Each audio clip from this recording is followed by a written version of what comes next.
frightening. Hello. There's no time for pleasantries, said Dougal. You are late. We've got a lot to do, and you're late. If you were in a union, I'd sack you. Now, pull yourself together and concentrate on the working hand. Really, you're pathetic. I'm going home. Oh, dear. Now I've hurt his feelings. Oh, come back. I apologize. Humbly? Yes, humbly. Then I shall return, said Brian. Well, I'm glad we've sorted that out, said Dougal. And he and Brian got down to the work in hand, making a film. Brian was the camera carrier. Now hold it steady, said Dougal. Freeze. Brian froze, and Dougal went to look for his star actress. She arrived. Hello, Dougal, said Florence. Oh, I'm so excited. Me, a film star. Hello, Brian. I am a camera, said Brian. Now, are we all ready? Said Dougal. We must get started. Aye, aye, Antonioni, said Brian. This is going to be the greatest picture ever made, said Dougal modestly. This will make Ben-Hur look like an advertisement for Turkish Delight. This will make Ken Russell spit with jealousy. Take one. And Dougal started to make his epic film. He consulted his script. He chose the best locations. What was it to be? Treasure Island, in Dougal vision.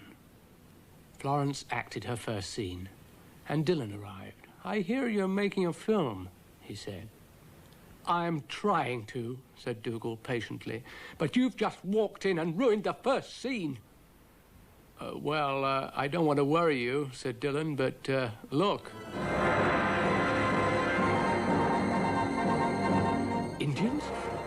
I didn't order Indians. Come out, said Florence. Wasn't I good? Said Ermentrude, appearing. Oh, joy, joy! I'm a film star! A film star! Dougal sighed. I wonder if this ever happened to Eisenstein, he thought. Let's get on, then, said Brian. Right, said Dougal. Underwater, close-up of shark. What? Shrieked Brian. Come back, you coward! I'm a film star, film star. Camera, shouted Dougal. I'm not filming no sharks, said Brian. Oh, all right, said Dougal. We'll have some man-eating butterflies instead. Really? Really? Hello? Where's my leading lady? I'm here, shouted Florence, and I found the treasure.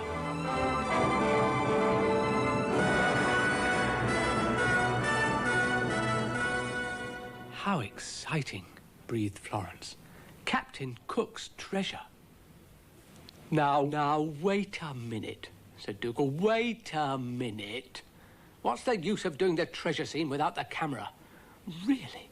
Why does everyone have to be so stupid? Knew that would happen, said Florence.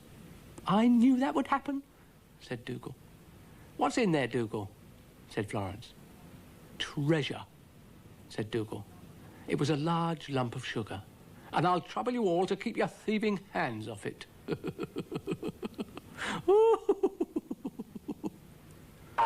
Zebedee arrived. Any room in your film for a little one? He asked. I've gone off the whole idea, said Dougal.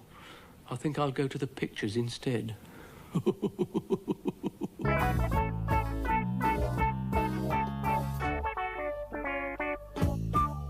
Florence arrived at the roundabout and met Mr. Rusty. Hello, he said. Hello, Mr. Rusty, said Florence. Oh, I do like your hair, said Mr. Rusty.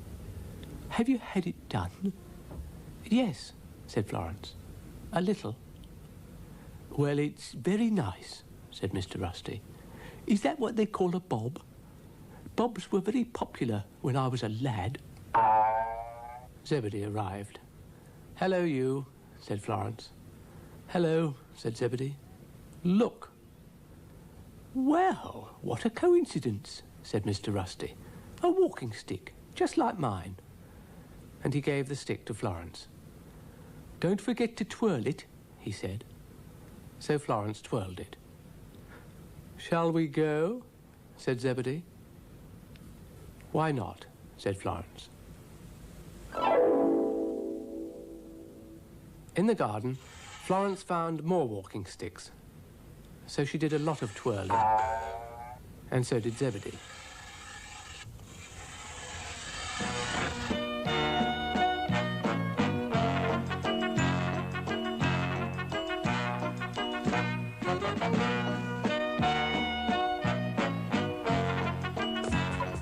Nothing like a good twirl, said Zebedee, twirling.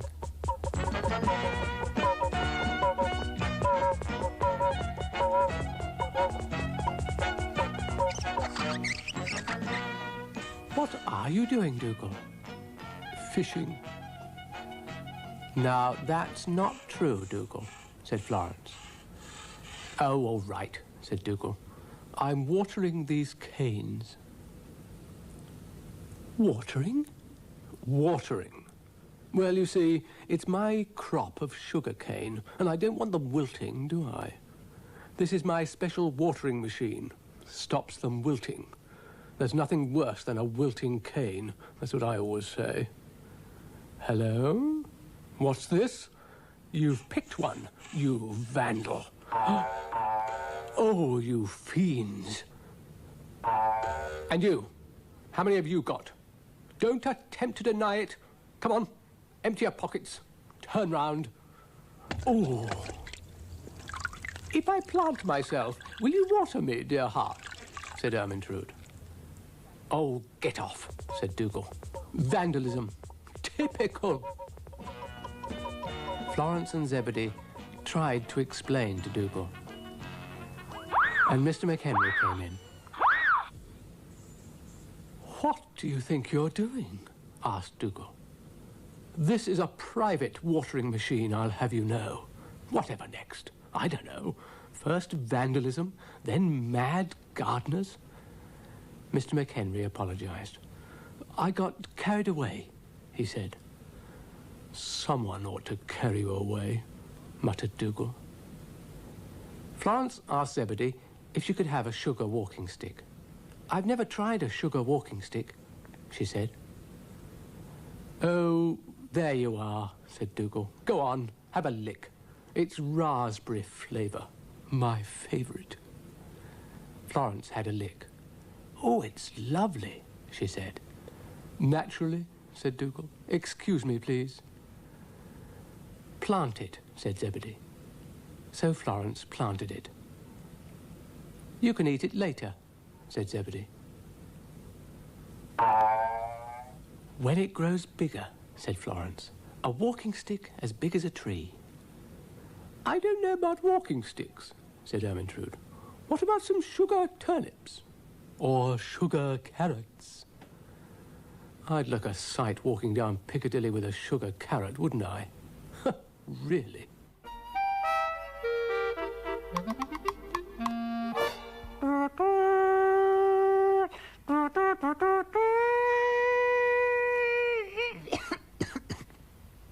Lovely, said Florence. What was that for? I thought we'd have a bicycle race, said Zebedee.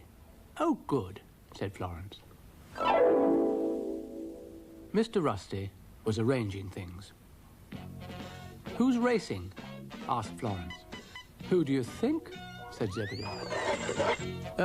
What have you come as, Snail? Said Dougal. I shall win, said Brian. Pardon me while I have a little giggle, said Dougal. On your marks, please. Ermintrude and Dillon were also taking part. Ready? Said Mr. Rusty.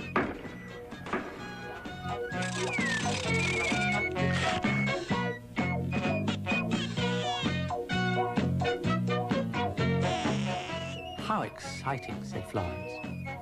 How exciting.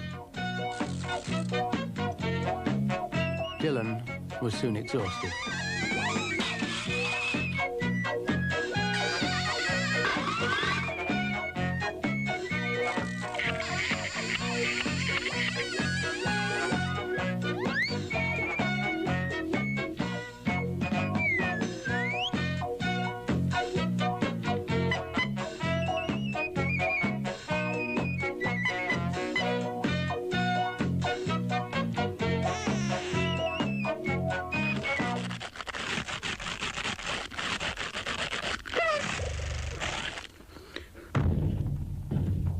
Careful with the tree, ma'am, said Dillon. What are you doing up there, little rabbit? I reckon it's like, safer and not so tiring, ma'am. Funny fellow. Here we go again. What was that? It was me.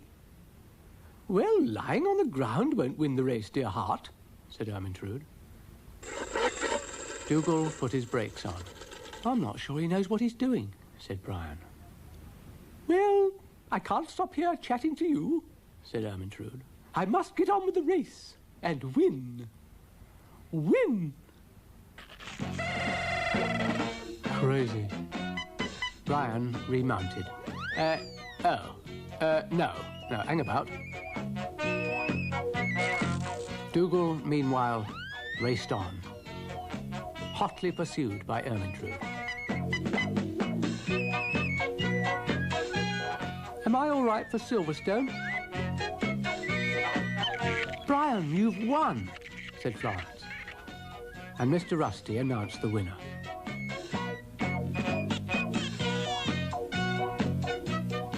I have a feeling there's going to be, like, trouble about this.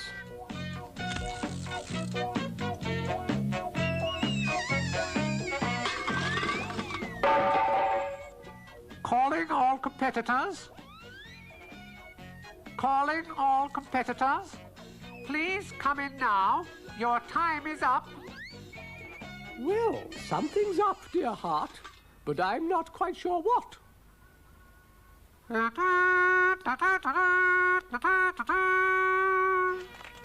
Mr. Rusty and Florence applauded Brian, and Florence gave him the winner's wreath. Hello. Do you mean to tell me, said Dougal, that pathetic little moppet came in first? He couldn't beat an egg. Here, Dougal. Consolation prize. Thank you. Couldn't beat an egg.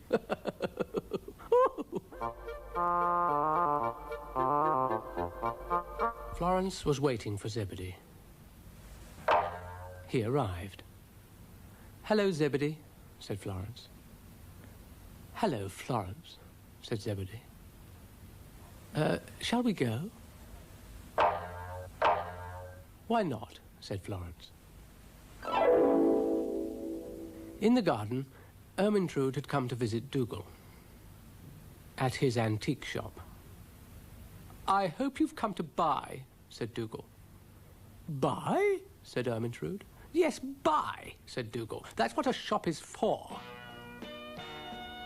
Dougal's antique shop wasn't what you might call ordinary.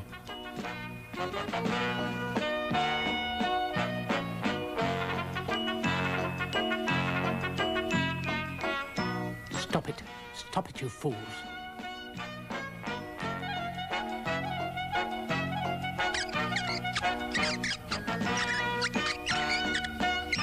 Oh, dear.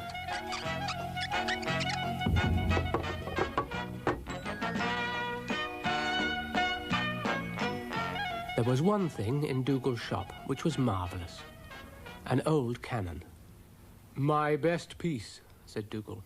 Only £5,473 to you, including VAT, of course.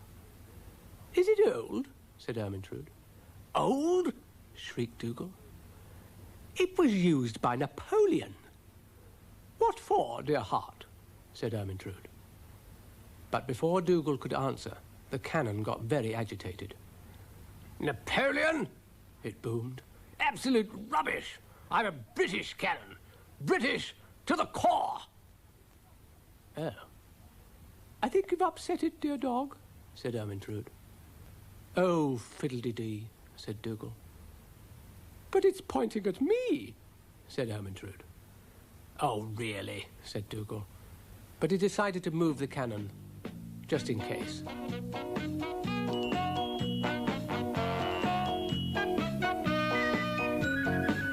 And he gave it a bit of a dust, just to calm it down. Don't do that, you absolute bounder, roared the cannon. We cannons hate being dusted. It's so humiliating. And it makes us sneeze.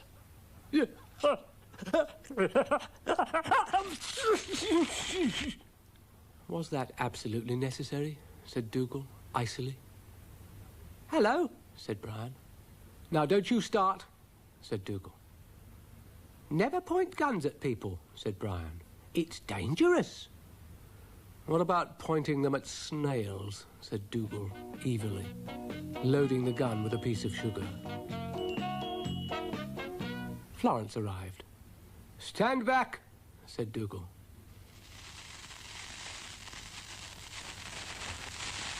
Who did that?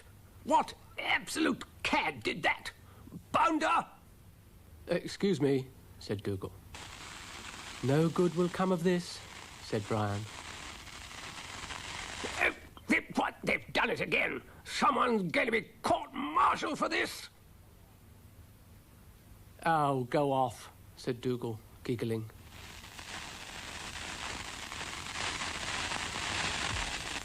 What's the army coming to? I don't think it's very happy, said Florence. I don't see why not, said Dougal. It's got a lump of sugar, which is more than I have. And there's no war on. Well, not here, anyway. No war on! No war on! Great balls of fire! Oh, dear, said Florence. Did it go off? Said Ermintrude, trembling. Very off, said Brian. Well, that's that, said Florence. Oh, dear, I'll never be promoted now. Still a lance corporal. How humiliating.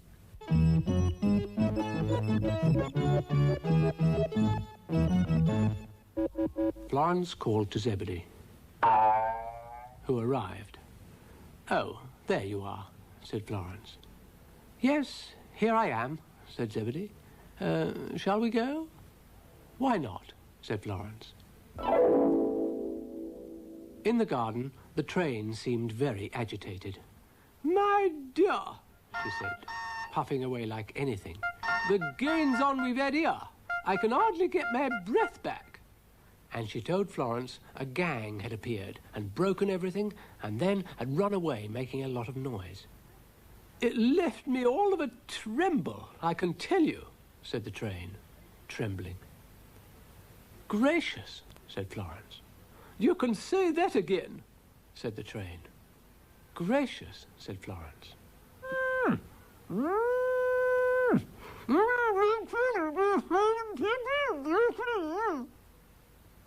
Florence untied Ermintrude. Gracious, said Florence again. Thank you, dear heart, said Ermintrude. The trouble we've had here today, rustlers, you know, wicked things who like stealing cows. Gracious, but help was at hand. Now, what seems to be the trouble here? Said Dougal. Rustlers, my dear, said Ermintrude.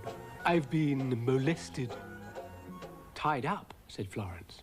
Hoof and foot, said Ermintrude. It won't do. Well, now, which way did the ornery coyotes go? The what? Said Florence. The, I never keep this up. Oh, I'll get a sore throat. Well, what are you going to do? Said Ermintrude, with some heat. Do? Said Dougal. Well, how many were there? Hundreds, said Florence.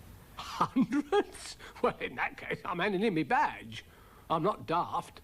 Catch me rounding up 100 desperate criminals. Were they armed? Yes, 2 each. No, I mean, did they have guns and knives and things? I don't know. Yes, they did. Well, in that case, I think I'll pop home and put the kettle on. Stay around here. You never know who you might meet. Do you? Hello, all, said Brian, arriving. I hear you've been having a little trouble. Is that right? Nothing like the trouble we've got now you've arrived, said Dougal. Now, don't be like that, said Brian. "I can be a great help in time of stress. I've had a lot of experience with rustlers. He's off his head. He wouldn't know a rustler if it fell on him. Oh, you pathetic little clump. Leave this to the expert, namely me, who single-pawed outwitted the shepherd's bush mob, the ones that set fire to Hector's house. I'll get 'em."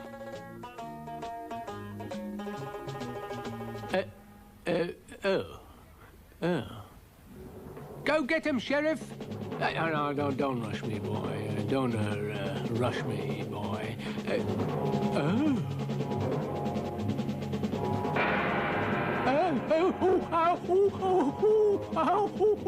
Oh, run for your lives, it's a lion! London's burning, the dam's burst, women and dogs first!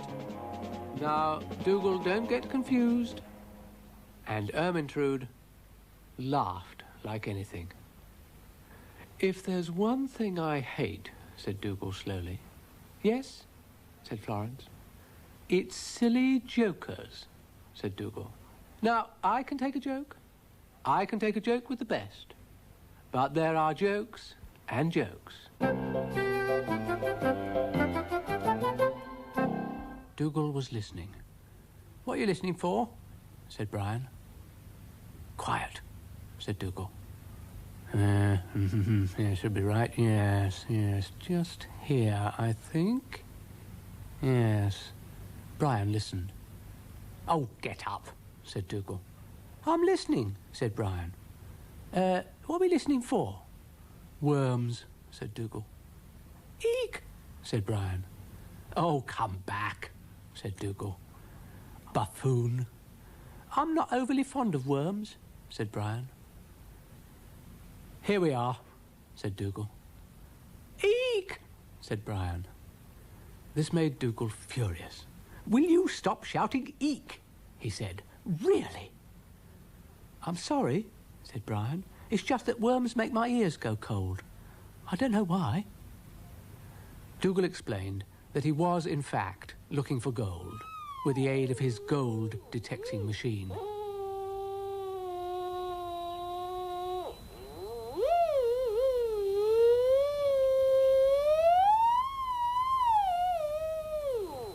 Eek! The machine stopped. It had found something. "Found something?" said Brian. "Now, don't start asking silly questions," said Dougal. Yes, I think this is the place. The place to start the mine." "Mine?" said Brian. "Yours, surely." "Oh, get off," said Dougal, and he prepared to dig.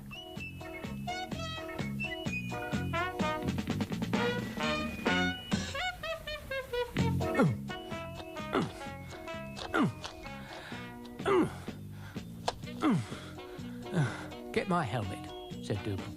"Oh, yes, sir. Hang on a minute, sir," said Brian. Dougal dug. Brian brought the helmet and gave it to Dougal. "Right, here we go," said Dougal. "All right, sir." "Perfectly," said Dougal. "I appear to have stumbled on an underground cave. Interesting." "Are there any snakes?" said Brian innocently. Dougal didn't wait to find out. I've decided," he said, "to let you have the first look." "You're too kind," said Brian. "Hello, snakes. Snakies." No snakes." "That's a relief," said Dougal. Oh! Brian and Dougal decided the cave was no longer a very safe place, so they left. "Hello, world," said Brian. "I'm not going down there again," said Dougal.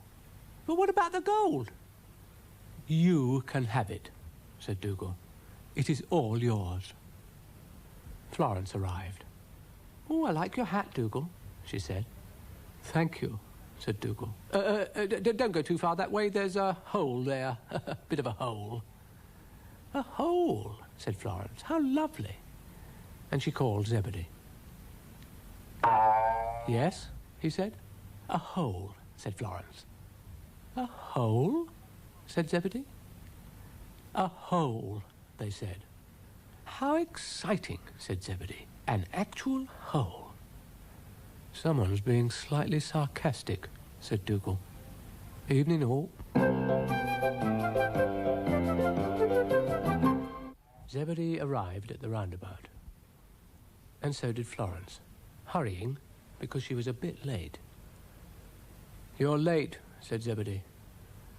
Only a little, said Florence. Just like a woman, said Zebedee. Oh, you, said Florence.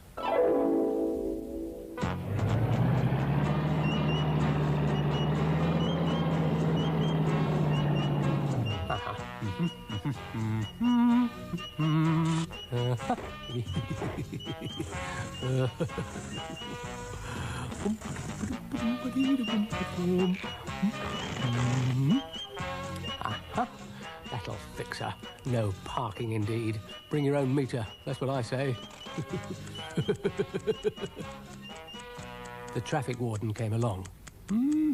Dougal's car. Good boy. Still 2 hours to go on the meter. Good boy. Good lad. Oh, Dougal's car, thought Florence. I wonder where he is. And she sat down to wait. Can I park there? Said Mr. McHenry. Certainly not, said Ermintrude. The very idea. Parking only on meters. So Mr. McHenry went to find a meter. Not about, is she? Muttered Dougal. Who? Said Florence. That vicious, heartless traffic wardeness, said Dougal. The scourge of the jet set. I haven't seen her, said Florence. You're lucky, said Dougal. She's making my life a misery. Can't park anywhere. But you're on a meter, said Florence. Meter? Said Dougal. What meter? There's no meter. Meter? I don't know what you're talking about. There is no meter. Meter? Oh, I thought there was a meter, said Florence. Ready? Excuse me.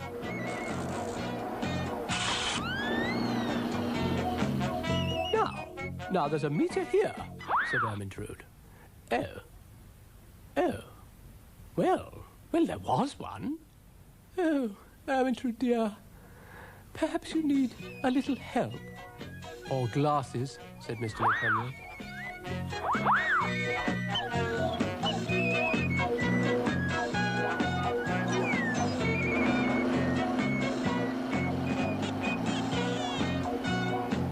We have as much fun as people, don't we? Said Dougal. This'll do, he said. Out you get.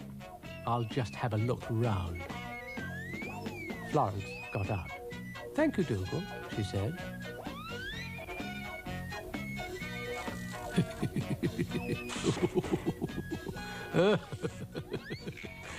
Diabolically cunning. That'll show her, the fiend. Oh, I saw that, said Brian. Oh, how wicked. I don't know what you mean, said Dougal, haughtily. Saw what, you potty little clump? Oh, said Brian. Ermintrude was a little sad.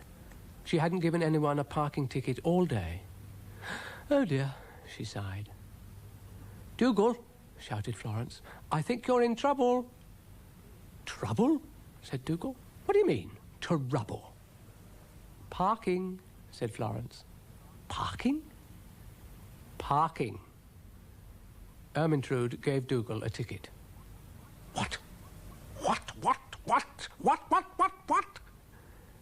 Please pay fine of £45,000 or go to prison for 20 years, read Florence. But I've got a meter, said Dougal. I'm a legitimate parker.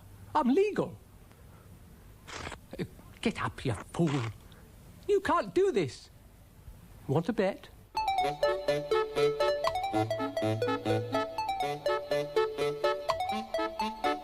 Zebedee arrived at the roundabout, where Florence was waiting, with a camera.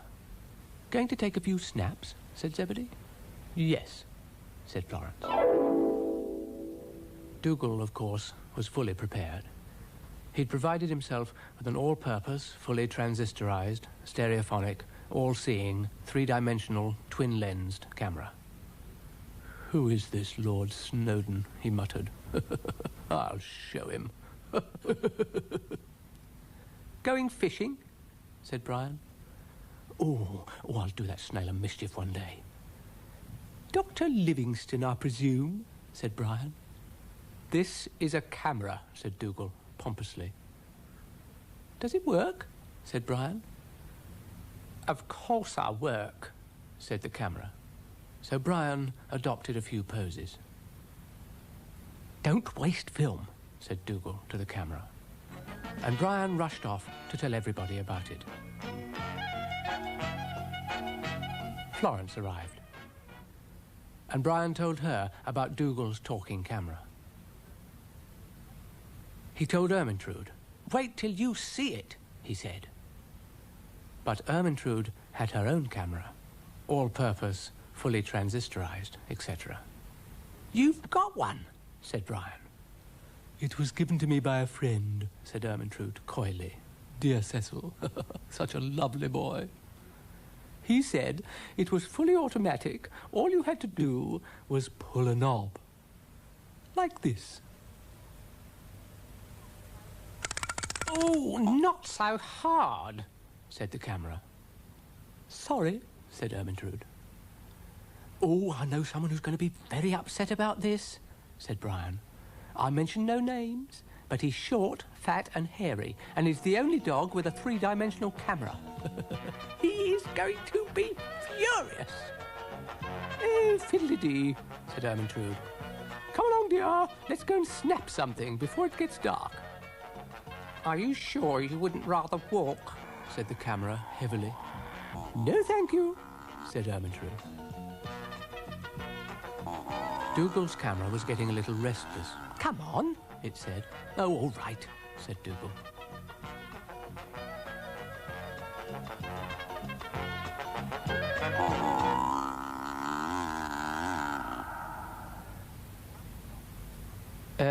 Why have you stopped?"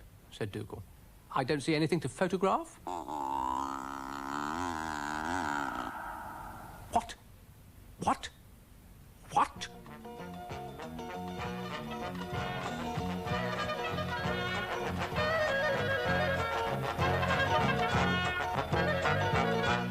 "Where's your camera, Dougal?" asked Florence. "You may well ask," said Dougal. "It's gone mad." "Found it?" said Brian. "Oh, don't ask silly questions," said Dougal hotly. Oh, I don't know why I started all this," he said. "Shall I take your picture, Dougal?" said Florence. "Smile, please." Dougal did his best. But there was a sudden noise behind a bush. "I've lost my camera," said Ermintrude. "Oh, I feel faint," said Dougal, fainting.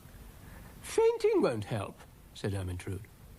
And Brian and Ermintrude and Florence all looked at Dougal. "Why have you fainted?" they asked. "It's the thought of those two cameras on the rampage," said Dougal. "Oh, cameras are harmless," said Florence, showing a picture she'd taken of Ermintrude. "Harmless," said Dougal. "Harmless? You obviously haven't been to the pictures lately. Oh, God, that Ken Bustle. I can't watch."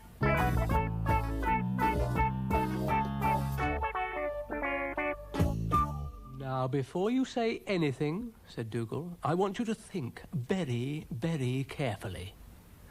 "Oh," said Brian. "Oh, oh, oh." "I might have known I'd get no sense out of him," muttered Dougal, and he pulled his caravan towards his car. "Here we go," he said. "Oh." Left the keys in the caravan.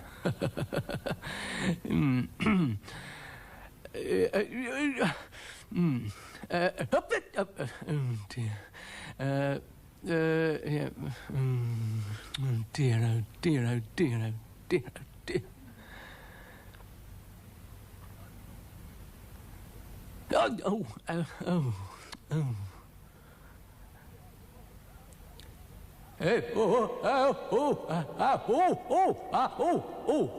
Oh. Really? Oh, I don't know.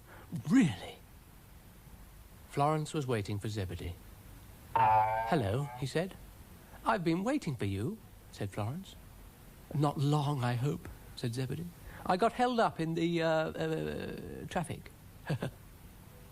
Excuses, excuses, said Florence. Dougal was applying science to the art of caravanning. Yes, that should hold it, I think. He went to get his keys. I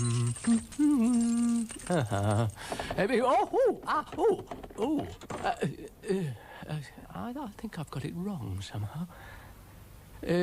Cast off forward. Cast off aft. And away we go. No. I said away we go. No. Oh, I could spit. Having trouble, dear? You could put it like that, said Dougal, grittily. Give us a push. With pleasure, dear heart, said Ermintrude. And she pushed. And pushed. How's that? She asked. Lovely, said Dougal, apart from the fact that I'm not moving. Oh, you want to move, said Ermintrude. How's that, dear? You know, I do have my uses. Ha ha ha.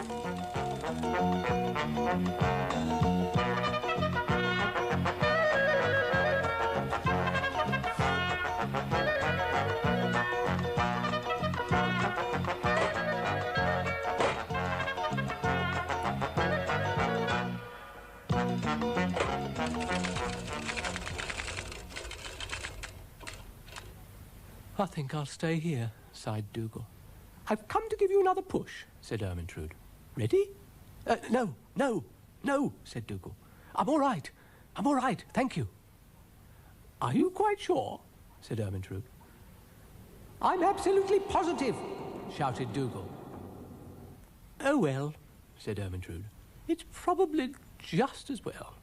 You know, I do feel a wee bit shaky. Nothing to what I feel, said Dougal. Oh, now it's decided to go. Typical. Florence came along.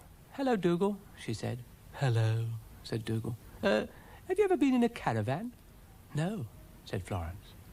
Oh, you'll have to move that, said Brian. What? Said Dougal. How can I move it? It's got no wheels. Exactly, said Brian. You've put a house in our green belt. Oh, I might have known that snail was in town and country planning, said Dougal. Oh, want a cup of tea?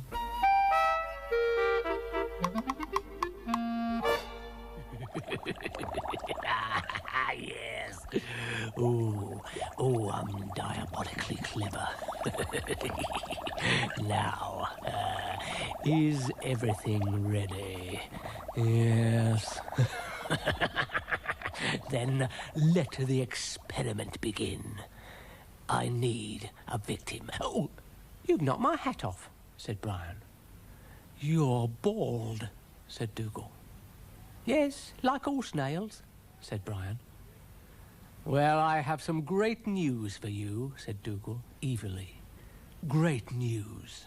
Really? Said Brian. Oh, you're going to be so pleased, said Dougal. Brian wasn't too sure. It won't hurt, said Dougal.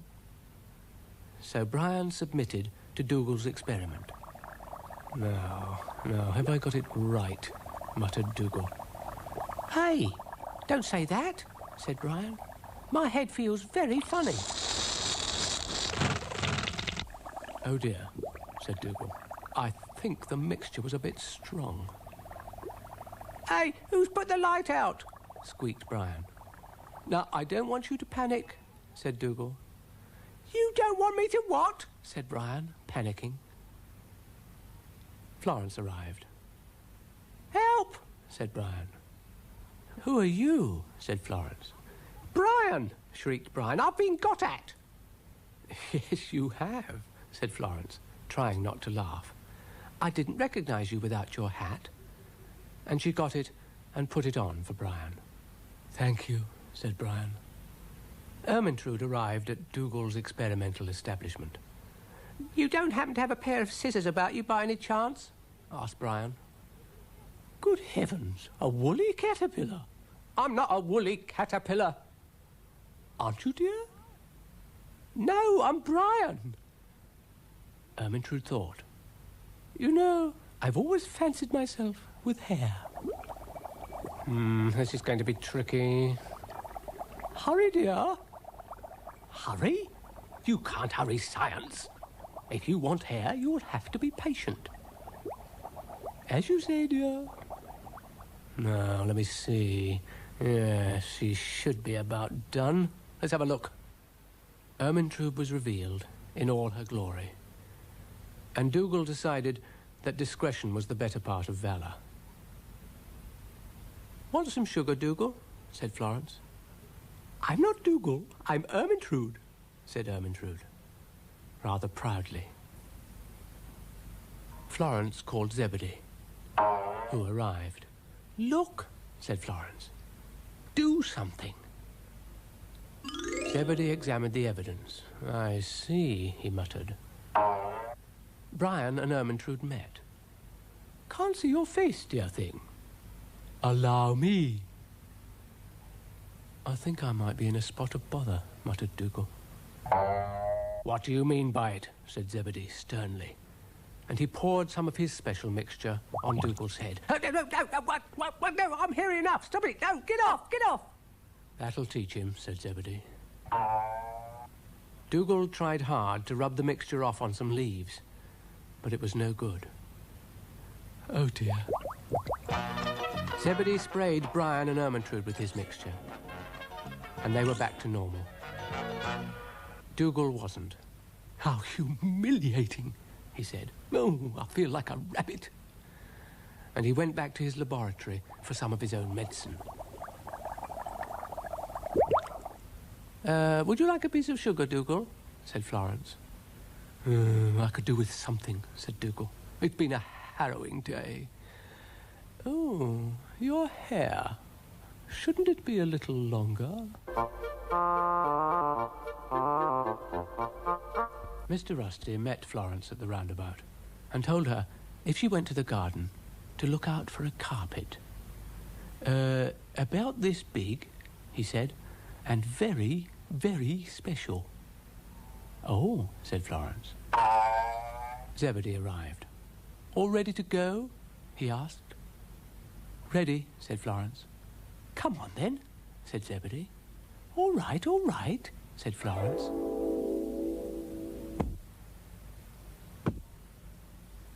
"Dougal!" Oh, somebody coming, thought Dougal. "Now, who can it be?" "Dougal!" "Uh-oh, Miss Pert, watch it." "Hello, Dougal," said Florence. "Hello," said Dougal. "How nice of you to come and see me. Lovely day. No, I think it might rain. Hadn't you better go home? You'll get soaked. You'll get very wet. Oh, your hair will be all draggly. You'll look awful." "Dougal, it's a lovely day," said Florence. Yes, but the forecast's very bad. Typhoons, I think they said, with snow and fog and all that. Eek. Oh, no, what? Get up. Oh, quiet, you fool. Quiet. Oh. Oh.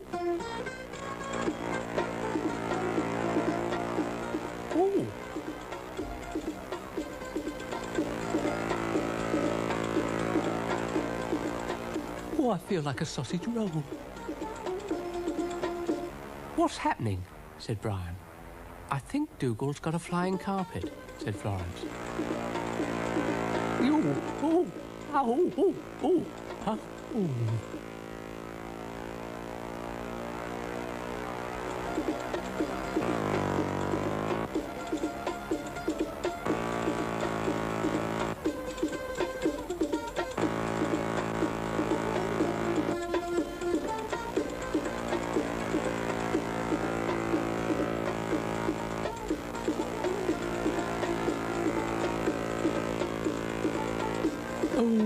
Oh, the things I let myself in for.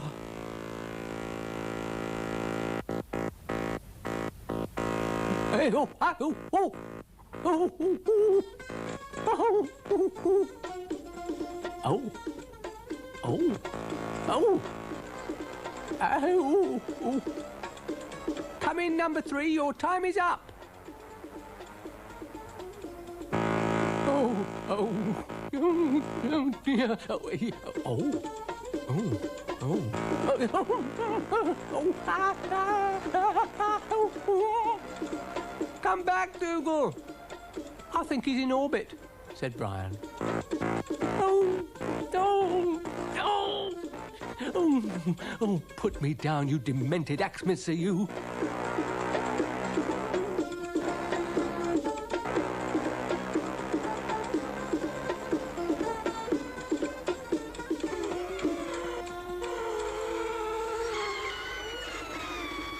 Dougal, that was very good, said Florence. I feel slightly sick, said Dougal. What made it do that? Magic? Oh, just a carpet. I'm not so sure, Dougal, said Florence. Watch. Good gracious, said Dougal. It eats sugar. A cannibal carpet. We'll all be chewed up in its warp and weft. You see. You see. Can I have a go? Said Brian. But the carpet disappeared. Just our luck, said Dougal. It doesn't like snails. Typical. Ah! Ah! Get me the government. Mr. Rusty's phone rang. Is that the government? Look, I've got very important news. I've struck it. Rich. Mr. Rusty got rather confused. Which government did you want? He asked, uneasily. How many governments have we got? Shrieked Dougal. I've struck oil, and I want them to know.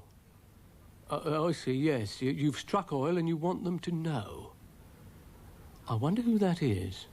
Now, have you got that, government? Yes, yes, thank you, said Mr. Rusty.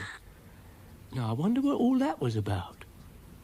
And when Florence arrived, he told her all about it. Dougal says he struck oil, which is very lucky, because I want some for me lamp. Would you take it and get some for me, please? Florence said she would be delighted. And when Zebedee arrived, she told him about Dougal striking oil and how she was taking Mr. Rusty's lamp to be filled. Sounds very interesting, said Zebedee. Shall we go?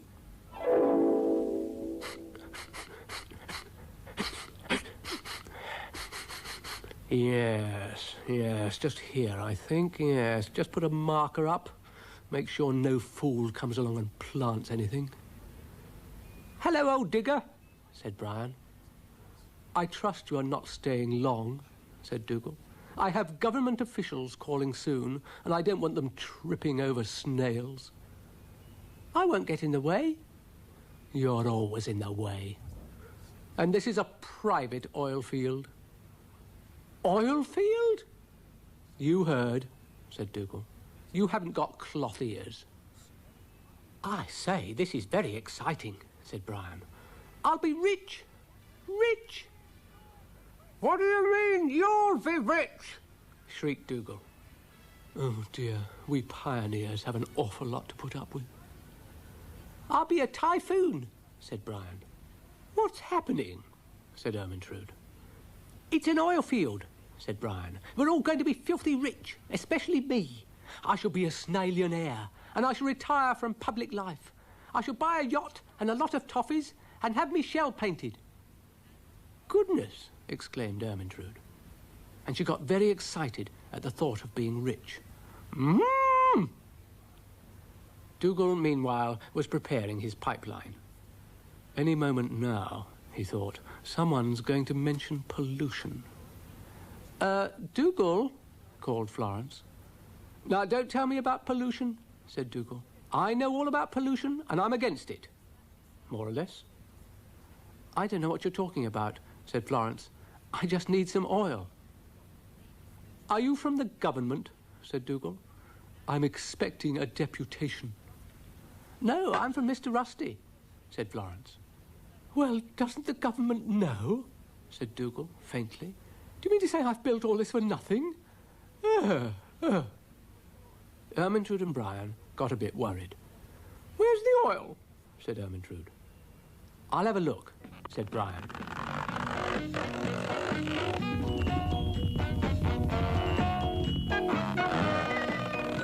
See any? No. Oh. Ooh. Dougal was quite overcome by it all. Thank you very much, he said. That's made me feel a little bit better. Hey, where's all the oil then? You'll have to find it yourself, said Dougal. I've been let down by the government. I'm exhausted. I'm a husk.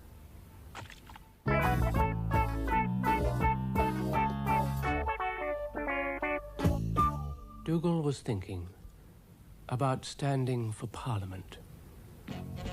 The people will vote for me, he mused. My campaign is irresistible. Vote for Dougal. What a pretty face.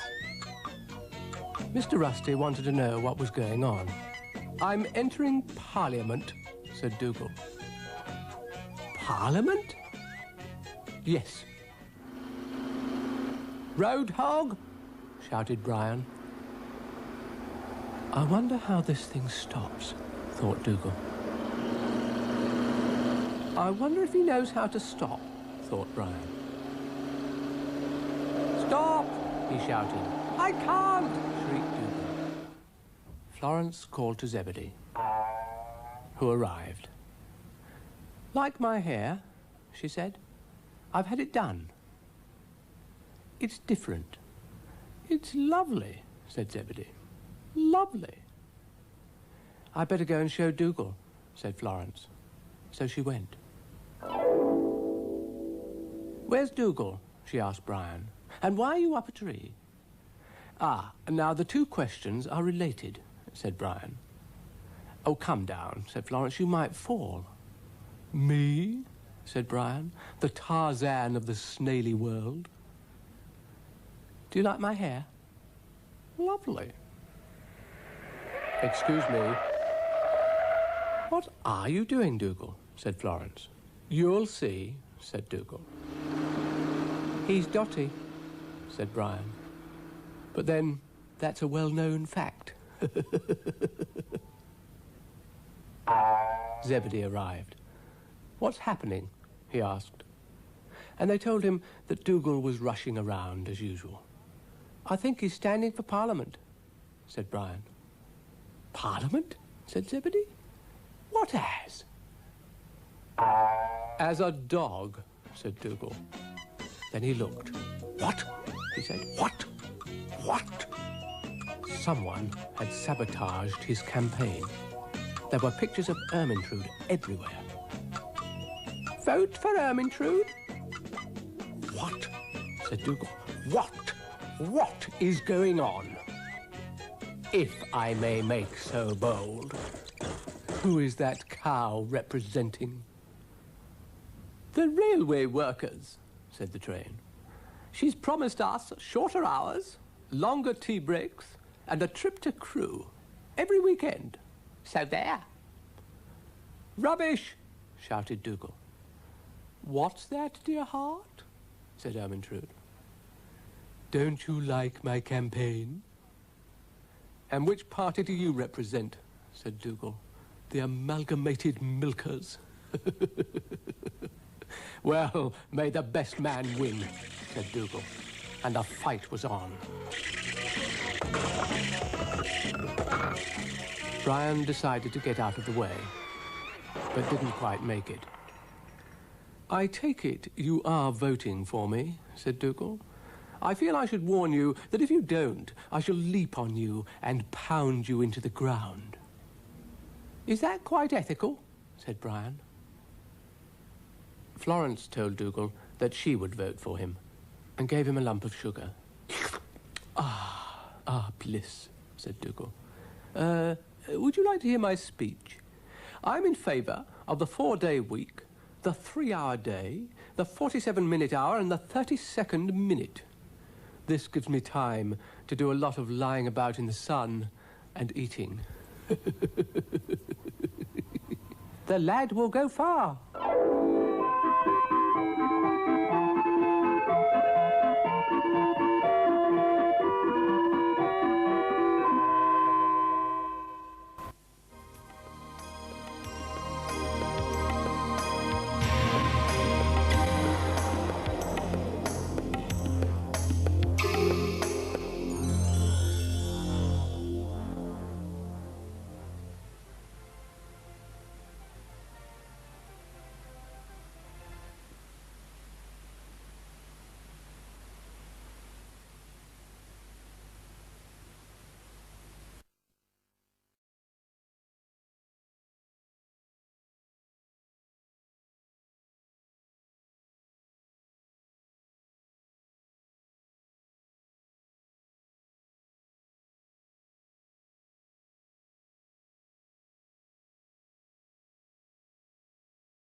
At the roundabout, Florence met Mr. Rusty, who said he had something to show her. "It's very exciting," he said. "You look." "What is it?" said Florence. "It's so exciting I can hardly contain myself," said Mr. Rusty. "Ooh, you try blowing that." So Florence blew. Zebedee arrived. "What are you doing?" he asked. "Blowing bubbles." "Blowing bubbles?" "Bubbles, bubbles, bubbles. Do you know, for a moment I thought you said bubbles. I did." And Mr. Rusty confirmed that they were, in fact, blowing bubbles. "Do you want to try?" asked Florence. "Well, I think I'd better," said Zebedee. So he did. "Ah! You can take it if you want to," said Mr. Rusty. "Thank you," said Florence. "I can think of someone who'd love it," said Zebedee. "Dougal," said Florence. "Of course."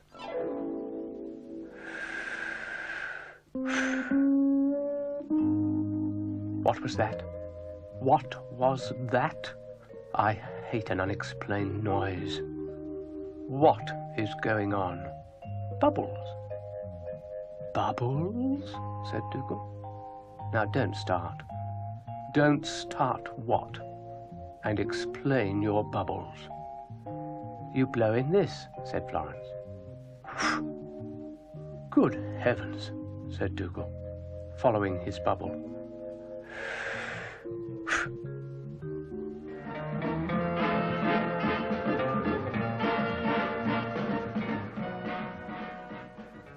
The train arrived while Dougal was following his bubble, and Florence could see they were on a collision course.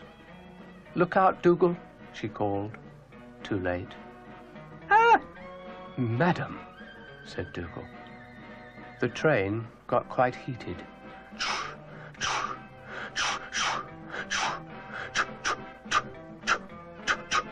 Fancy a grown dog playing with bubbles. Really?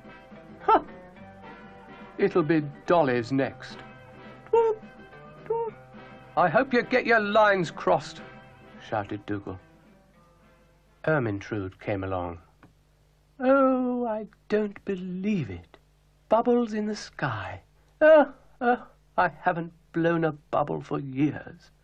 Oh, you'll think me an old softy, but could I have a try?" And she sat down, quite overcome with the prospect of blowing bubbles. "I've run out of bubbles," said Florence. "Oh dear," said Ermintrude. "What a pity. Just when I'd got all excited. Can't we find some?" "A cow blowing bubbles, they'll never believe it." The train came back.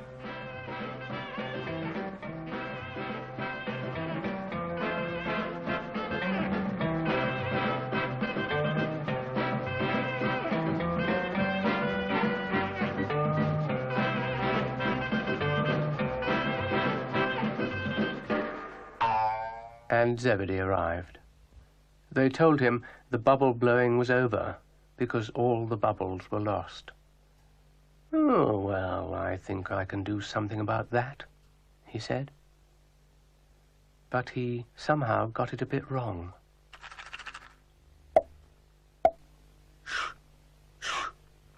"I'm forever blowing, but whoops!"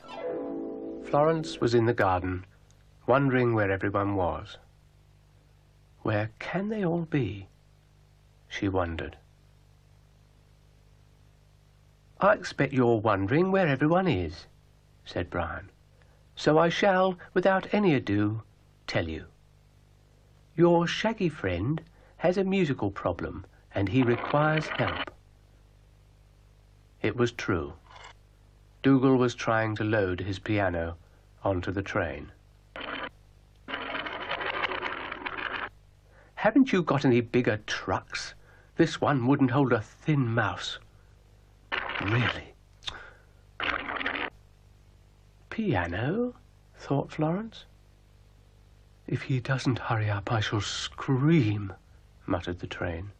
"Shh." "What are you doing, Dougal?"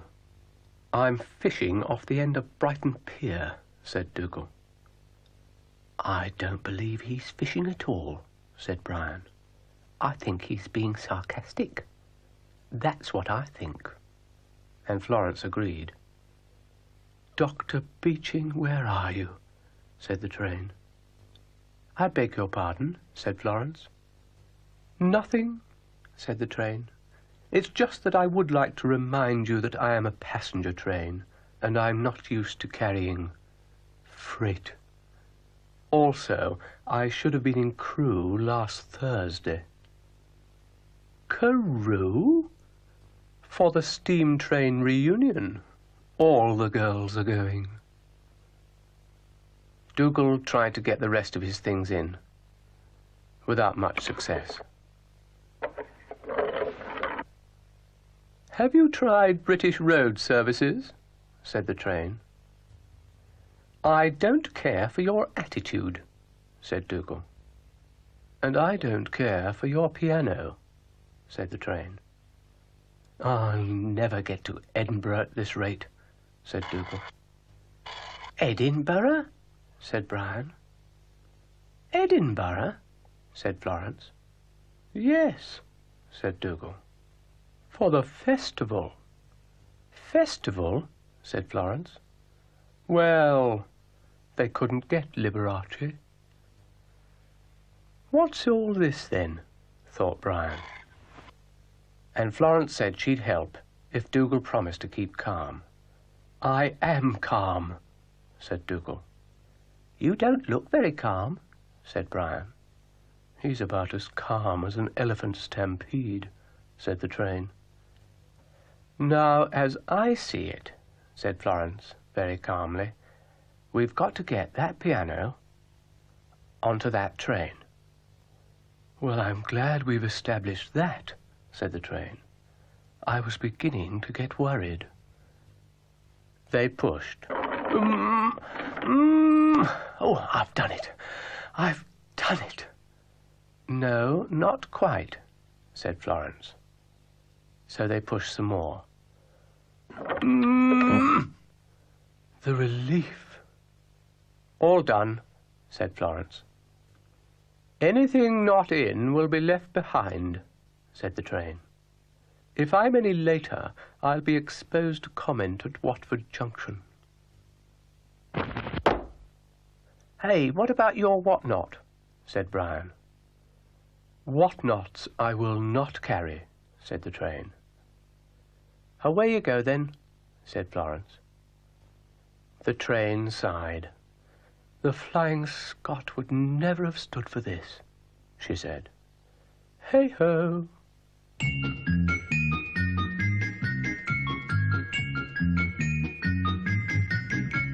St. George for England and St. Pancras for Scotland. Cats, said Dougal, unexpectedly.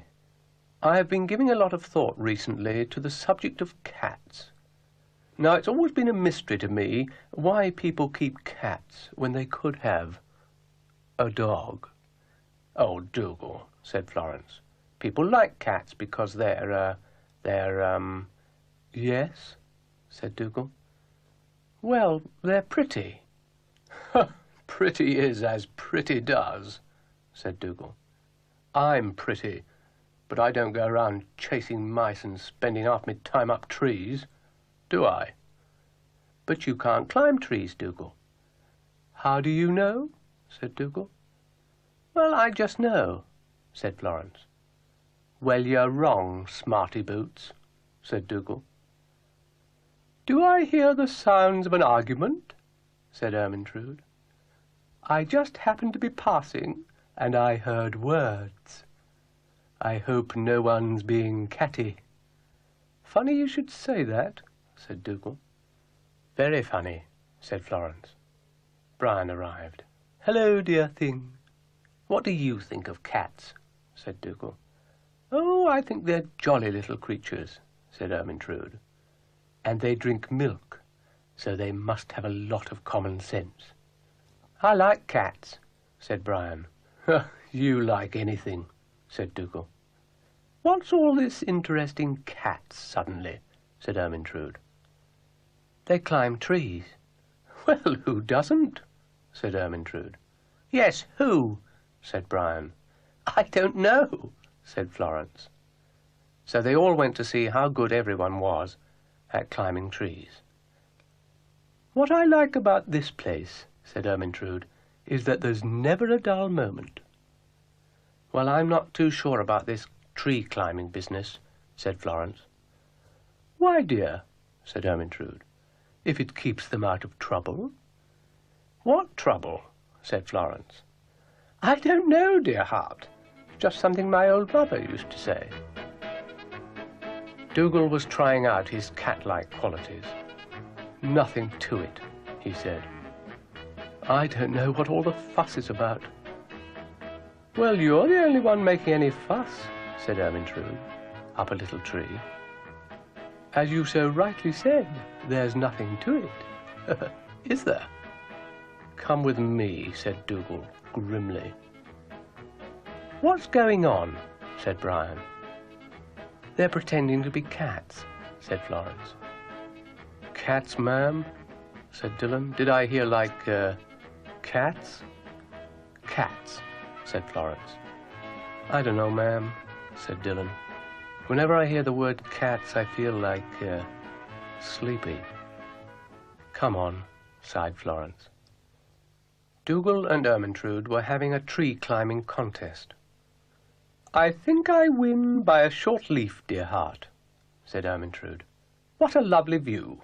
I think I can see the sea. I don't know, birds must have a lot of fun. Are you all right there? Do I detect a wobble? No, you do not detect a wobble. I am perfectly stable. I just feel a bit sick, that's all. How are you going to get down? Said Florence. We'll wait for autumn, they said. What shall we do today? Said Florence.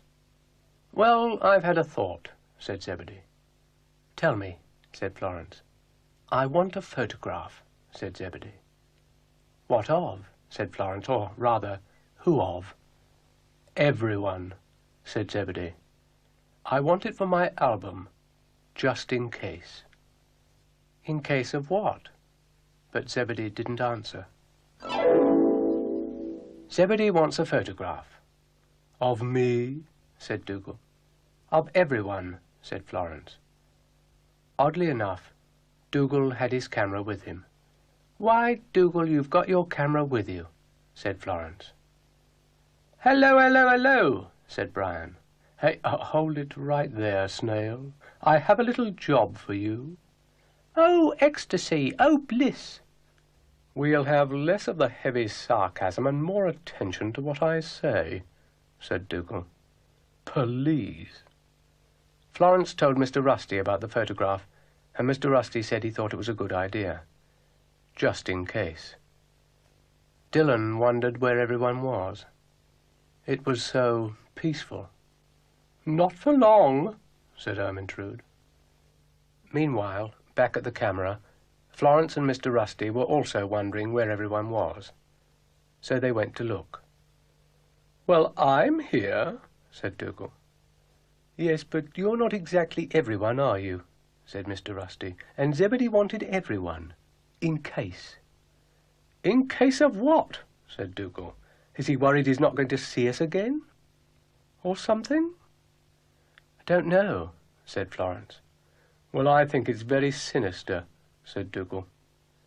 I'm all ready, said Brian. But Mr. Rusty said they should try to get everyone.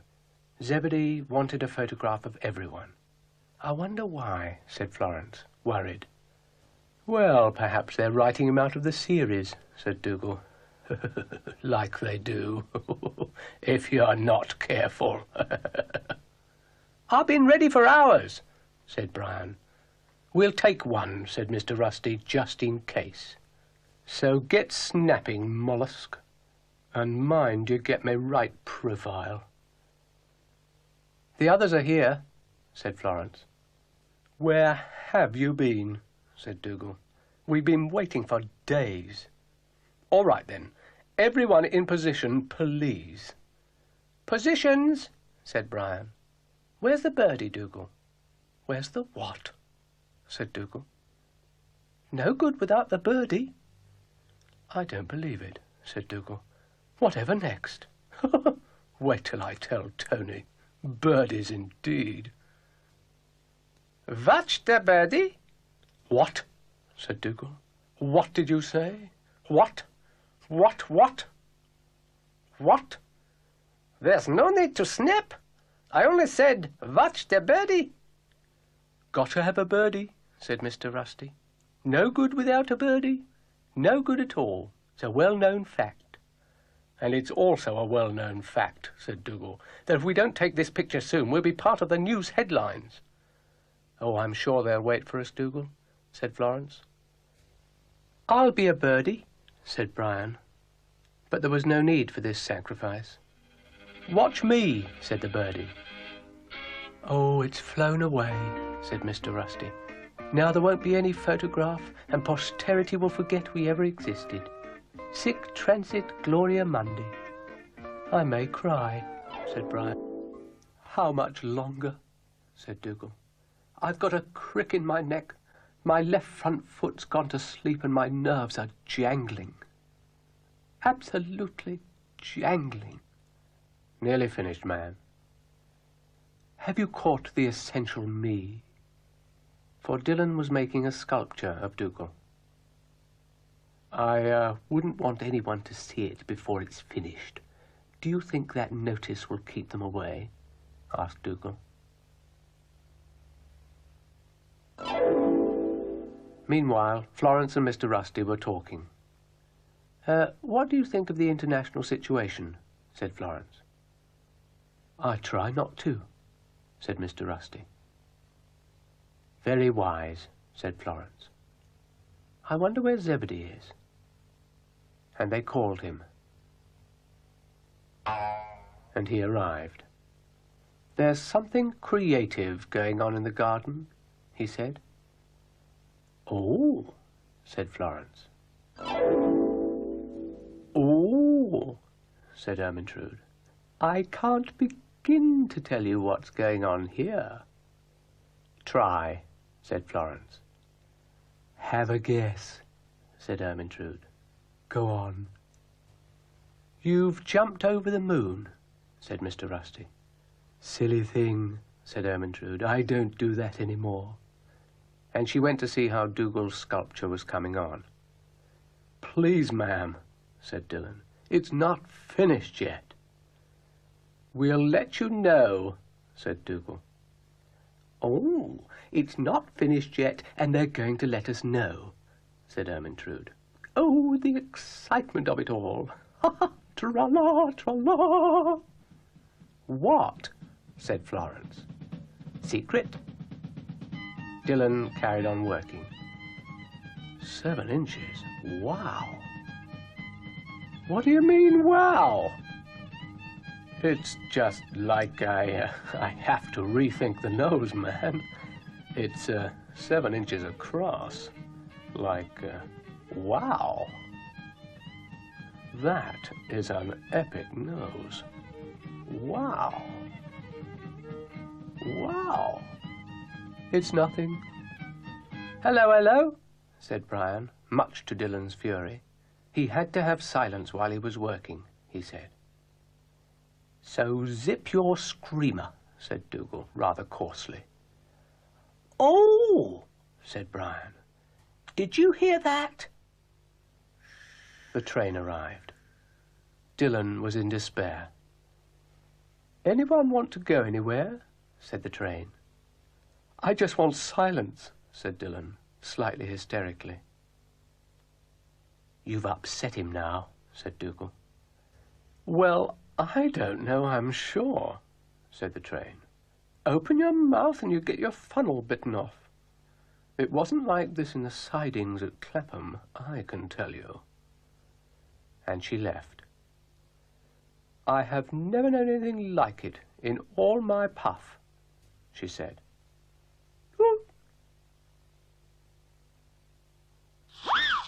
"Ah! Sorry," said Mr. McHenry. And Dillon said he really didn't know what he was doing anymore. "No, doesn't look like it," said Dougal. "Hello all," said Mr. McHenry. Dillon lost control. "He's lost control." "Who's not to be disturbed?" said Mr. Rusty. "I can't go on," said Dillon. "I can't." Something went on. "I've something to say," said the clay statue. "It's like time for bed. Babies." Zebedee had gathered together an orchestra, and the concert was about to begin. "Follow me closely," he said, hopefully. And they all said they would. "We are poised," said Brian.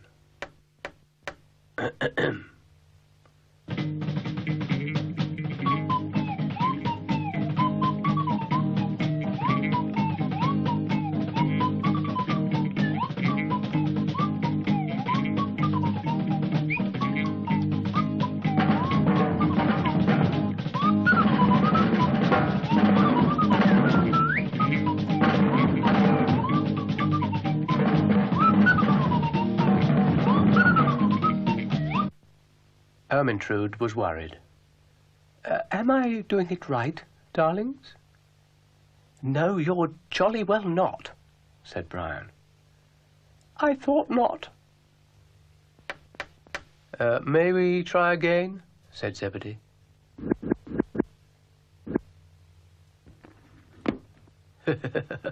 "Oh, silly old me. It was never like this in the Halle. Get your hooves out of it." No need to be like that, said Ermintrude. And Zebedee restarted. All together now, he said.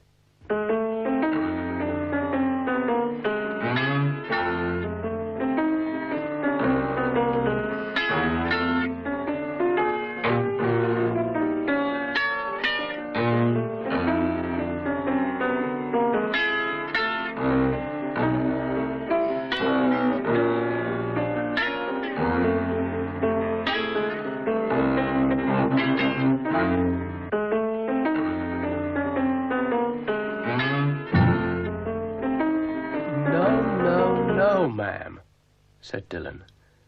Follow the beat. Please. Ermintrude promised to try harder and apologized for holding them up. Fun, though, she said. Zebedee, undaunted, tried again. Hey, I've just noticed. It's a long way down, isn't it? Just play, said Dillon. I'm stuck. Oh, ma'am, said Dillon. I don't think Brian's very happy, said Florence. I'm stuck on a harp. Well, you would choose the harp, wouldn't you? Great oaf. I think you're rotten. Ermintrude was all for carrying on without the harp. So Zebedee said they'd better. Ignore all harp cues, he said. And drum cues, said Ermintrude. How humiliating, said Dougal. Florence thought they should get on, and so did Dillon. Ermintrude was prepared to give her all. I'm still stuck. Oh, what is the point of it all? Said Dougal. Come on, kitten on the keys, he said, which made Ermintrude very cross. Get off, said Dougal. Cheeky thing. Zebedee had one last try.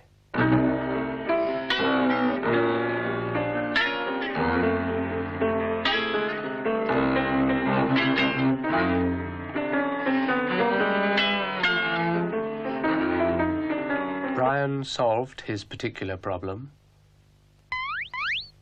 I'm unstuck, he said. And lovely with it. I think a lullaby to finish with, sighed Zebedee, as it's time for bed.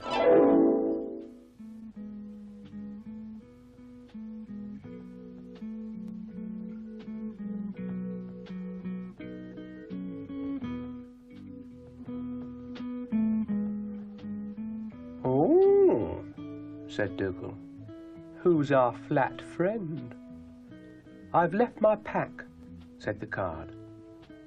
Dougal and Florence considered this. I was getting a bad deal, said the card. Shuffled, said Florence. We shuffle ourselves, said the card. It's fun when you do it fast. Yes, we can imagine, they said. The card looked sad. They'll turn up, said Dougal. Cards usually do. I'm not going back, said the card. Well, they can't play without you, said Dougal. So they're sure to look, aren't they? Yes, you don't know some of them, said the card. That Queen of Spades, she's a right terror. Oh, said Florence. Oh, you wouldn't believe it, said the card. Tell us, they said. Well, she's jealous, said the card. Jealous. Dougal and Florence couldn't believe such things went on in a pack of cards. But they soon found out.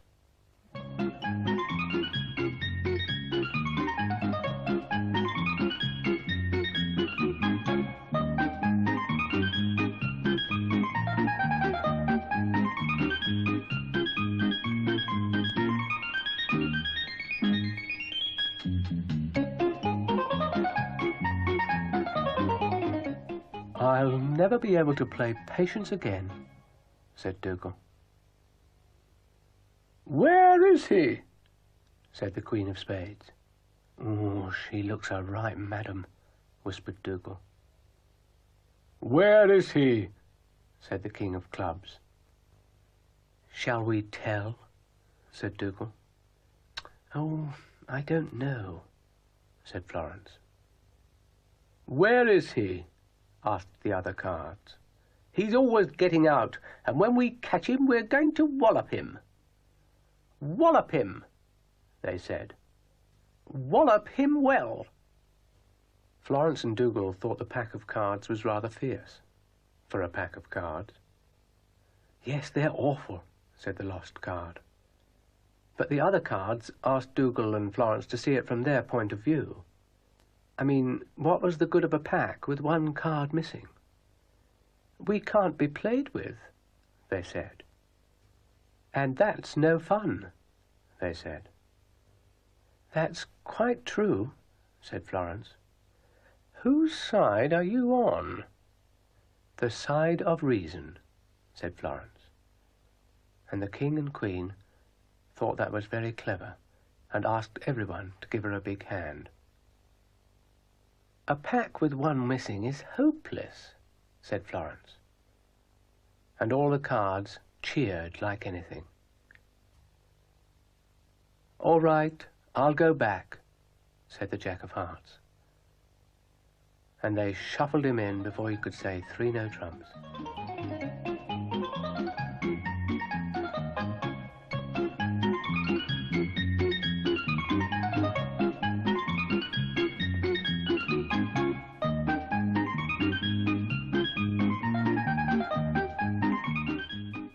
Goodbye, they said. Care for a game of snap? Said Dougal. But Florence thought it was probably time for bed. All change, said the train. This is as far as I'm prepared to go.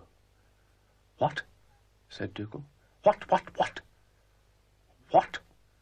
What me know what's, said the train. There is a very steep bridge ahead, and you're all very heavy. Besides, I'm exhausted. But, said Florence. But me no buts, said the train tartly. My mind is made up. But we're passengers, said Florence. And some of us have even paid, said Dougal. The train backed out.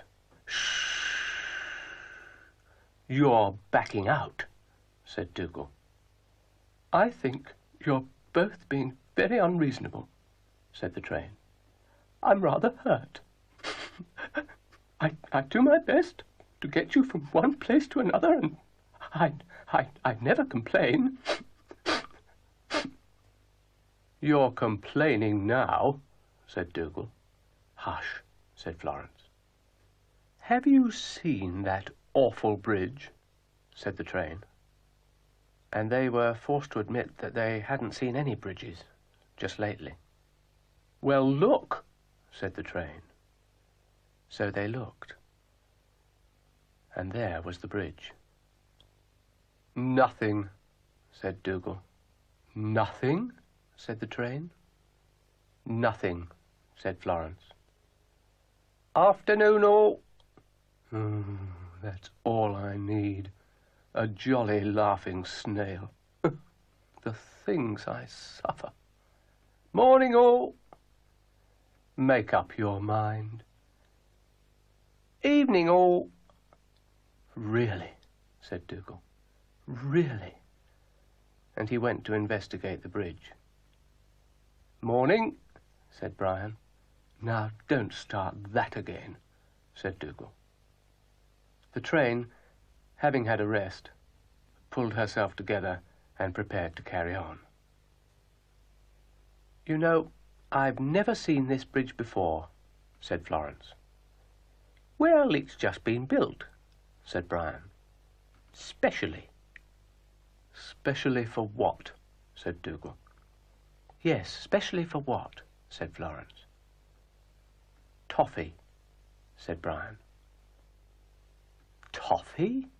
Said Dougal. Toffee? Did you say toffee? Toffee, said Florence. Toffee, said the train. Yes, very runny toffee, said Brian. It got spilt, so they had to build a bridge. I wonder, mused Florence. What do you wonder? Eh? Can you drink it? Dougal was wondering that too. So Brian found some straws.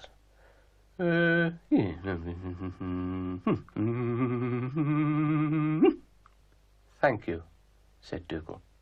You're welcome, said Brian.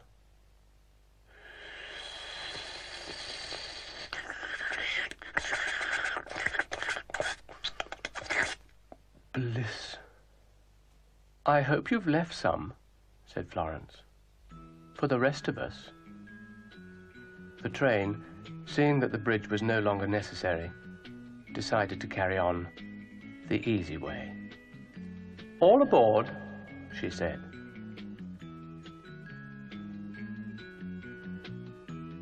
Old Man River, that old man river, he don't say nothing, we must know something.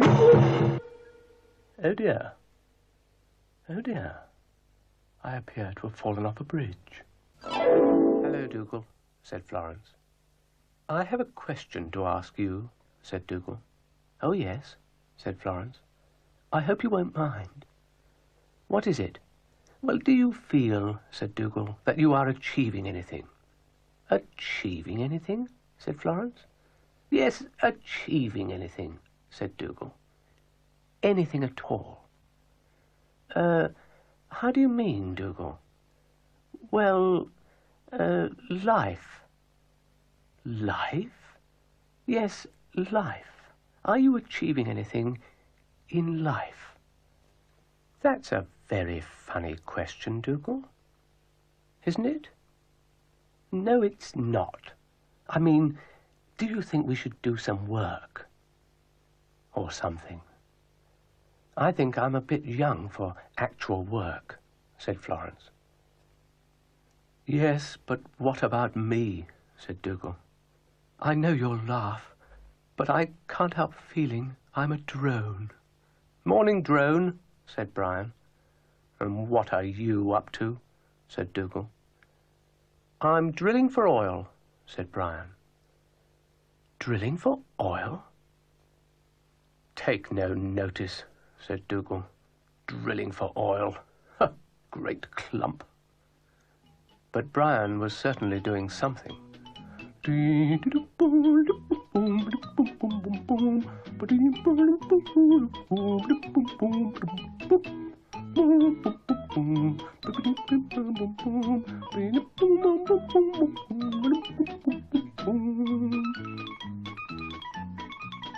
Dougal and Florence watched with interest.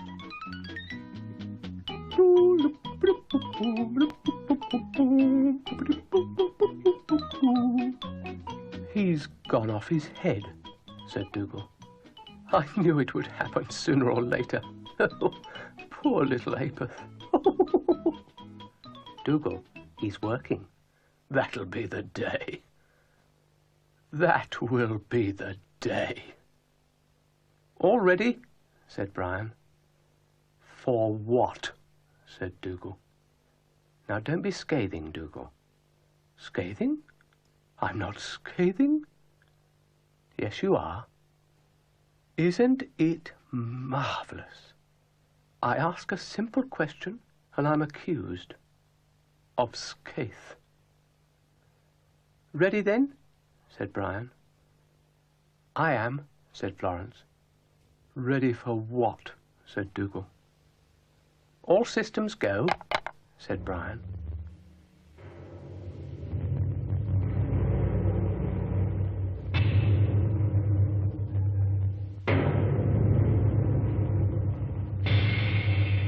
I'm a genius. He's digging great holes in the garden, said Dougal. He's drilling, said Florence. Like he said.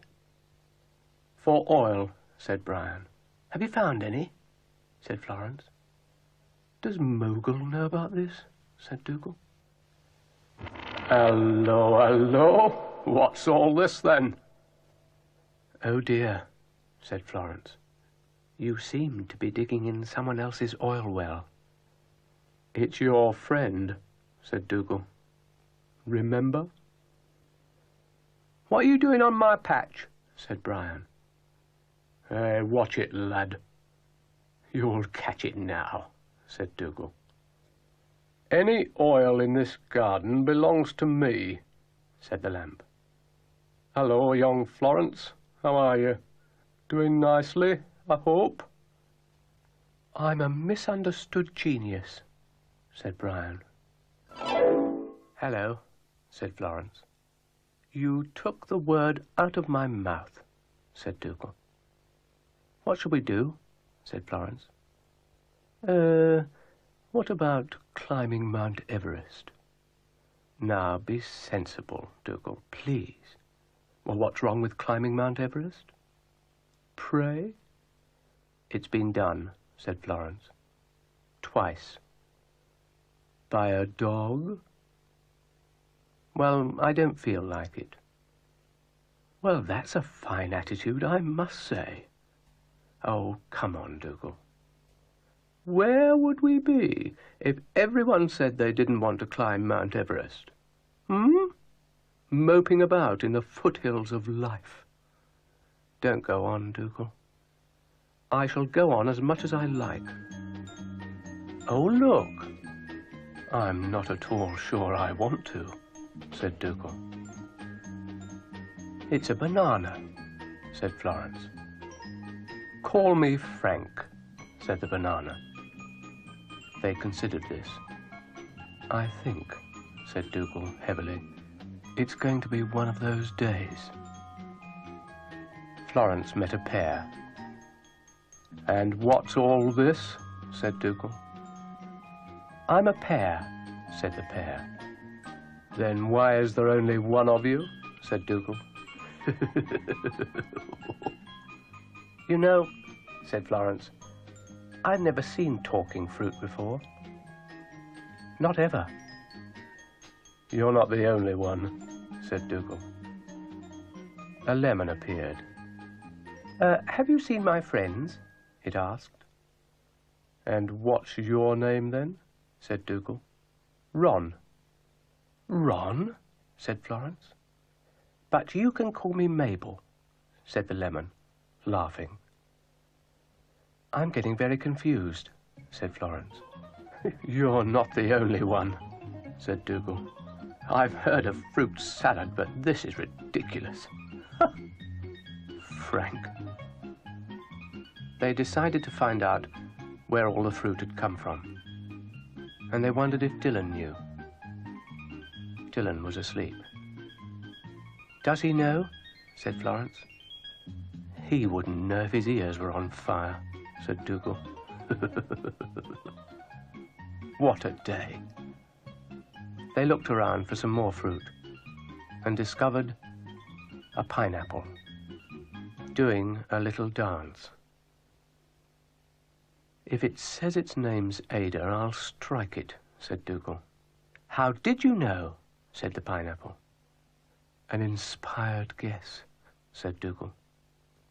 The pineapple laughed a lot and did another little dance and left. She's a card, our Ada, said the banana. You know, I don't think I can stand it, said Dougal. Please tell me it's not happening. But it was. An apple, said Florence. I'm not an apple, I'm a quince. A quince? Said Dougal. Yes, said the quince, but I'm in disguise. If you'll excuse me, said Dougal, I think I'll slip away.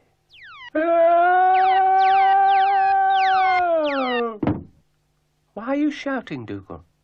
Because I have just slipped on a banana skin. I wonder what happened to the banana, said Florence. I can't bring myself to think, said Dougal. Florence met Mr. Rusty. Oh, you've brought me some flowers, he said. How very touching. Oh, I'm sorry, said Florence. They're for someone else. I knew they were, said Mr. Rusty. I was only joking. Who are they for, then? Hey? Dylan, said Florence. Flowers for Dylan, said Zebedee. He needs flowers. He's invited me to a party, said Florence. Dougal was invited too. I wonder what's cooking, he said. Not carrots, I hope. Greetings, guests, said Dylan. What's cooking? Said Florence. It's a surprise, ma'am, said Dylan. I hope you're going to like it. For you, said Florence. Why, ma'am, you shouldn't have bothered. I didn't bother, said Dougal. It's the thought, Dougal. Yes, well, I thought I wouldn't bother. I'm here, said Brian. Oh, bully, said Dougal. Ermintrude. Here, dear heart. Hello. Oh, I am looking forward to this. I'm so hungry. Careful. She'll eat it all, hissed Dougal. Do I hear a little doggy voice? Where are you, dear boy? Show yourself. Yes, said Dougal. You're frightened I'm going to eat too much, aren't you? Silly Billy. I'm a very small eater. Dylan said everything was ready. I hope you like it, he said. I wonder what it is, said Florence. Ready? Said Brian. Surely, said Dylan. Goody, said Brian. Dylan, very modestly, hoped they weren't expecting anything too grand. Is this place in the good food guide? Said Dougal. Ermintrude asked Brian if he'd take her in to dinner. I'd be delighted, said Brian. Help yourselves, said Dylan. Isn't he sweet? Dougal inspected everything very carefully. I wonder if there's afters, said Ermintrude. I love afters. I wonder if there's afters, said Florence. I love afters. Sit down. Really, Dougal? Just an appetizer, said Dougal. Ready, men? I hope it's carrots, said Brian. Do you? Said Ermintrude. But it wasn't carrots. It was spaghetti. Florence tried some. Delicious, she said. Excuse me, said Ermintrude.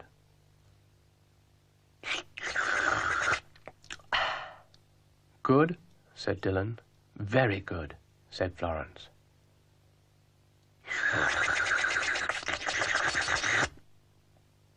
Really, said Dougal. Any more? Said Brian.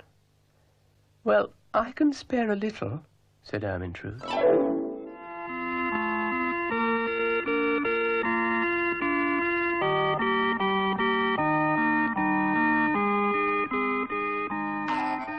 Ah, it brings tears to my eyes, said Zebedee. Everyone enjoying themselves? Yes, thank you very much, they said. Zebedee was very pleased, and he twirled with pleasure So much that he exhausted himself. Oh, phew. Florence thanked Mr. Rusty. "I see you've got your friends with you," said Zebedee. "Yes," said Florence. "Well, does everyone want to go to the garden?" said Zebedee. And they all said they did. Nothing would give them greater pleasure, they said. "Well, I don't want to worry you," said Zebedee, which of course immediately made them very worried indeed. "But I think it's going to pour with rain," said Zebedee. "I get a funny feeling in my spring when the glass is falling, and from the feeling now, I think we're in for a deluge." Après moi, of course. Mr. Rusty said he had the answer to the problem. "Isn't he clever?" murmured the girls. Mr. Rusty's answer to the possible rain was umbrellas. He gave one to each of them, and a spare one to Florence. "Just in case," he said. "Just in case." "How wise," said Zebedee, and they went.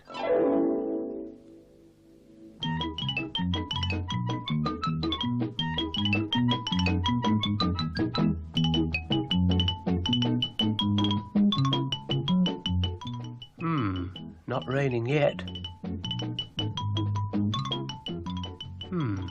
Not raining yet. I wonder if Dougal knows it's going to rain.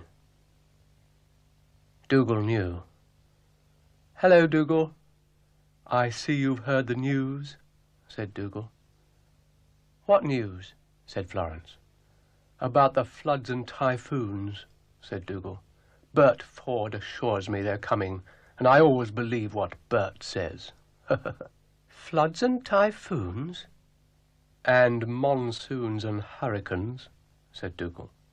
"I've never seen Graham Parker look so happy." "It isn't even raining yet," they said. "You wait," said Dougal. "This is going to make the great flood look like a puddle." A puddle. This got the others very worried indeed. "I hope I haven't worried you," said Dougal. But they said they had their umbrellas, and they weren't worried at all. Not at all. Not at all. Not at all. They had their umbrellas, they said. "I suppose no one thought of bringing a spare one," said Dougal, "for any lovely friend you happen to meet?" And they said they did happen to have a spare one, which with a few modifications would probably do for Dougal. Only just covers me barnet," said Dougal. "But I suppose I can't be choosy." "No, you can't," they said. Brian arrived. "Afternoon, all. Lovely day." "Lovely day?" said Dougal. "With the snow up to your eyebrows and the rain filling your wellies?" "What rain?" said Brian. "Got a touch of sunstroke, have we? Hey?" "Oh, I like your hat. Suits you." The boy stood on the burning deck, whence all but he had fled." Soppy thing. "What did you say?" said Florence. "Oh, nothing," said Mr. Rusty. "Guess what I've got here," said Florence. Give up," said Florence. "Yes, I'll give up," said Mr. Rusty. "It's a pie." "Pie?" said Zebedee. "I made it myself," said Florence. "It just needs cooking." "Well, you better go and cook it then," said Zebedee. "Maison Dougal at your service," said Dougal. "What's your pleasure?" "I want to cook my pie," said Florence, "in your stove." "Pie?" said Dougal. "Pie," said Florence. "That's a pie?" said Dougal. "Looks more like a tart to me." "I don't know what you mean," said Florence. "Well, why do you want to use my stove?" said Dougal. "It's pretty," said Florence. "How feminine," murmured Mr. Rusty. "What sort of pie?" said Dougal. "Not sure," said Florence. "You're not sure?" said Dougal. "You come in here, shove a pie in me oven, and then say you're not sure? What would Fanny say?" "Fanny who?" said Florence. "I may faint." "Now don't fuss, Dougal." "That's very wise," said Mr. Rusty. "My old granny used to say pies should never be fussed." "Quite right," said Florence. So they left the pie to cook and went for a walk, which was a mistake.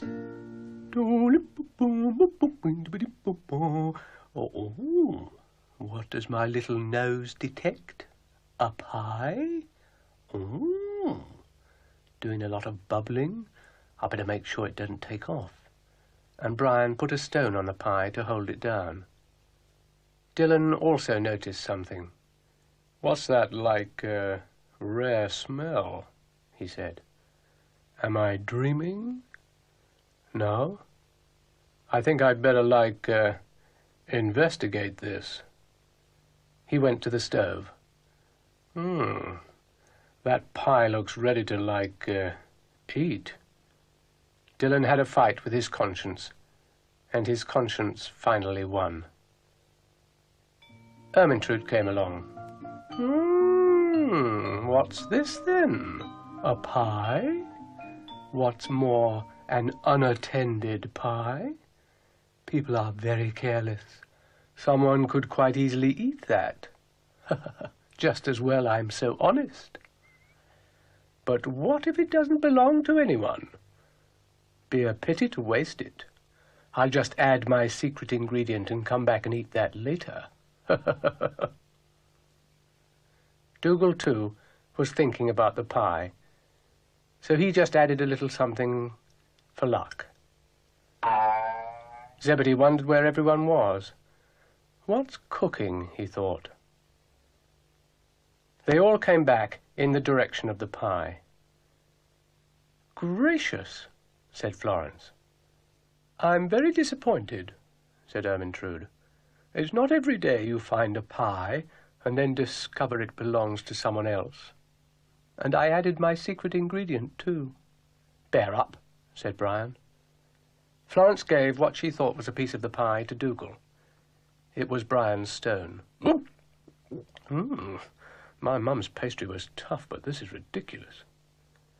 The pie didn't seem to be a great success. Tough.